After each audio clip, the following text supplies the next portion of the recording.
Salon से गली दाएं कट जाती है। इस गली में दोनों तरफ की बिल्डिंगों के बीच ज्यादा जगह नहीं है। ऊपर देखने पर आपको तार ही तार दिखाई देंगे, इतने ज्यादा घने कि अगर कोई ठीक ठाक आकार की वस्तु छत से नीचे गिराई जाए तो वस्तु बीच में ही लटक भी सकती है। फिर भी मैकेनिकों का कौशल देखिए, अगर एक बिल्डिंग की लाइट चली जाए तो पहला हाथ उसी बिल्डिंग की लाइट से संबंधित तार पर जा गिरेगा। बड़े बड़े योग्य कारीगरों को धत्ता बताने वाले कारीगरों ने क्रिश्चियन कॉलोनी की समस्याएं सुलझाने का जिम्मा ले रखा है। यह गली बेहद महत्वपूर्ण गली है। 5-10 कदम आगे बढ़ते ही बाएं हाथ पर B10/11 बिल्डिंग पड़ती है। खास बिल्डिंग है, ज्यादातर महानुभाव यहीं रहते हैं। खाटू दादा, गुलेरी बाबू, रतन घोष, तेजवीर, देवेंद्र पटेल, कुमार रतन, पंकज धनकर, रजनीश, नीरज, ऋषि यादव, विजय सागर, शरद मिश्रा, शंकर शर्मा, आशीष भारती, अभिषेक त्रिपाठी, प्रकाश जी, नीलेश, राजीव यादव, अतुल यादव और धर्मेंद्र जैसे महत्वपूर्ण लोग यहां निवास करते हैं। गजब की करामाती बिल्डिंग है। अभिषेक तो 3-3 हैं। एक त्रिपाठी जी भी हैं, वे हकला कर बोलते हैं। बेचारे त्रिपाठी जी को एक लाइन बोलने में कई बार कैसेटें बदलनी पड़ती है। इस बिल्डिंग से इतर अमरनाथ गुप्ता भी 2 हैं, एक बिहार से और एक उत्तर प्रदेश से। थोड़ा और आगे चलने पर इसी गली में मारू और चिम्मा लाल की बिल्डिंग है। इनकी बिल्डिंग के ठीक सामने वाली बिल्डिंग में गोगा जी रहते हैं। मारू की बिल्डिंग में चिम्मा लाल के अतिरिक्त बद्री प्रसाद, लकी, फुनगी बाबू, राजकुमार जी, कुमार गंजेश, बबलू, साकेत व राजू, मनीराम, मंटो, तिवारी भैया, चंदन सर, अविनाश, जुगनू, रिजवान, राकेश, राजकुमार पटेल व अन्य को मिलाकर काफी बड़ा कुनबा है। इसी गली में आशुतोष, विकास श्रीवास्तव, आजाद सिंह अटवाल, दुर्गा बख्श सिंह और बिहार के शिवेंद्र शिबू रहते हैं। मारू कुमार गंजेश को लारा कहता है। गंजेश जी वेस्ट इंडीज के बल्लेबाज ब्रायन लारा के दीवाने थे, जबकि मारू सचिन तेंदुलकर का फैन है। गंजेश ऑस्ट्रेलिया के तेज गेंदबाज ग्लेन मैकग्राथ को दुनिया का सबसे बेहतरीन गेंदबाज मानते हैं। वास्तव में गंजेश और मारू की बहसों के दौरान मैकग्राथ का इस्तेमाल लारा की प्रशंसा व सचिन की आलोचना के लिए किया जाता है। वही बद्री प्रसाद ने इसी काम के लिए रिकी पॉन्टिंग को पकड़ रखा है।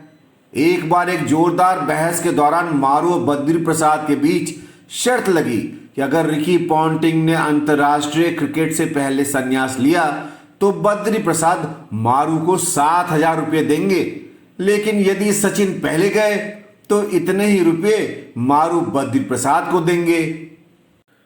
इन दोनों को ही गलतफहमी थी कि ये लोग अच्छे गायक हैं। एक रोज इनके बीच गाने की प्रतियोगिता हुई।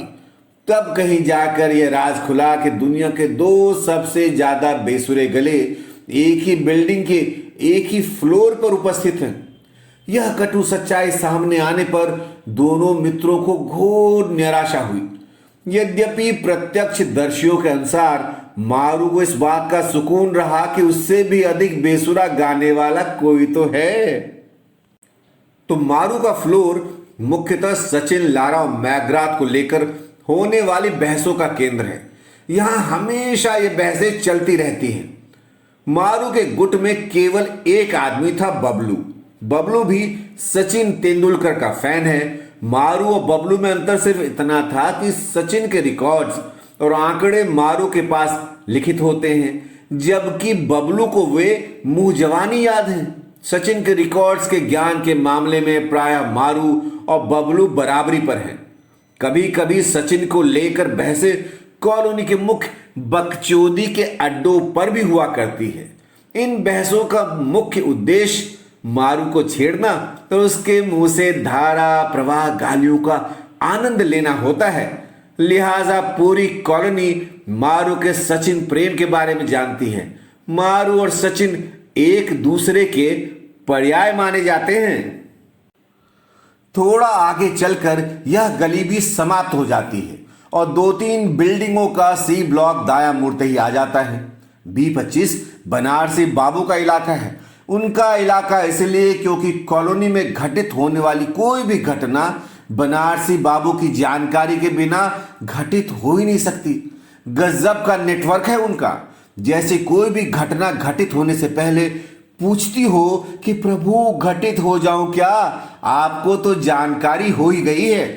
इसलिए बनारसी बाबू कॉलोनी के नारद मुनि कहे जाते हैं। ईश्वर ने उन्हें घटनाओं को सुनाने का अद्भुत हुनर दिया है।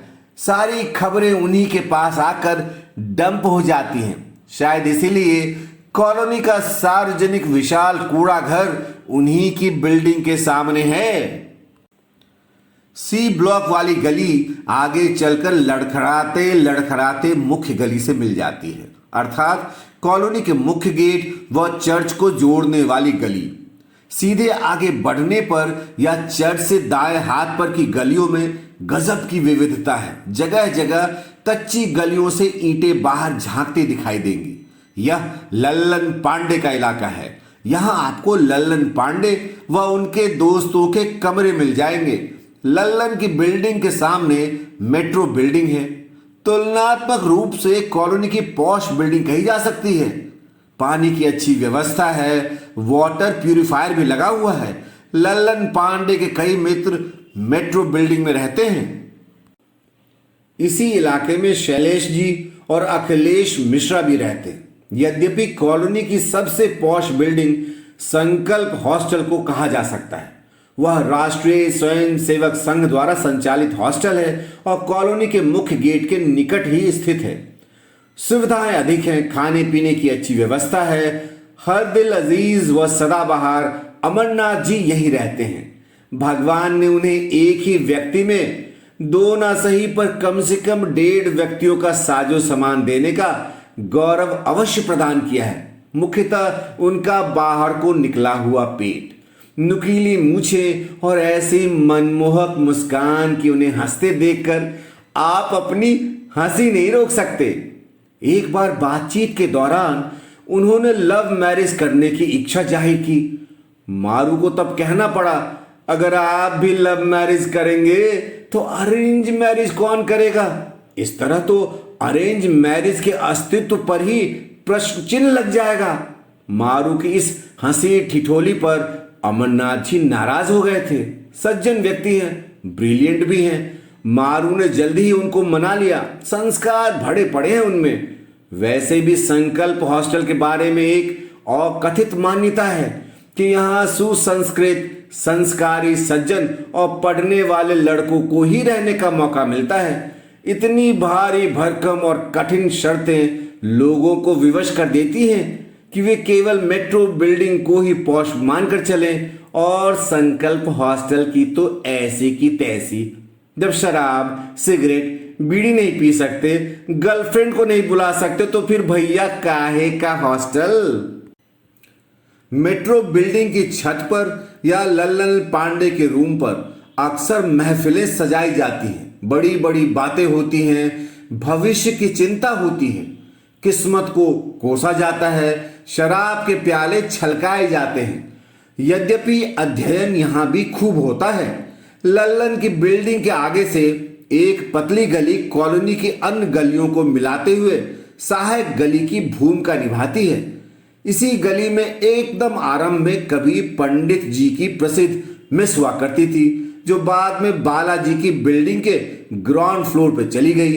जबकि लल्लन की बिल्डिंग के पीछे से भी एक गली गुजरती है, जिसकी दिशा कॉलोनी के सामने की मुख्य सड़क की तरफ है।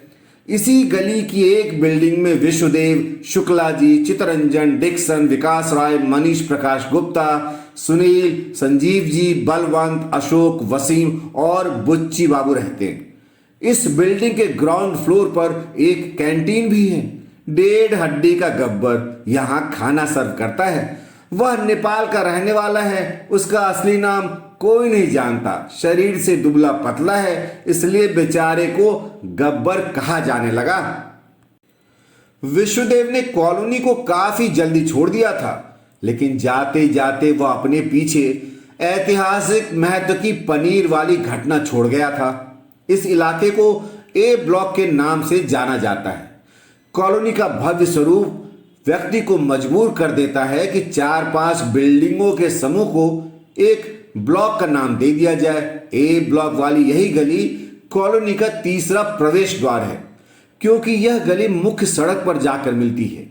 इसके और कॉलोनी के मुख्य गेट के बीच जूस की दुकान, फोटोग्राफर, पीसीओ, इंटरनेट कैफे, किताबों की दुकानें हैं। कुमार बुक सेंटर और दिल्ली साइबर कैफे यहाँ की प्रसिद्ध दुकानें हैं।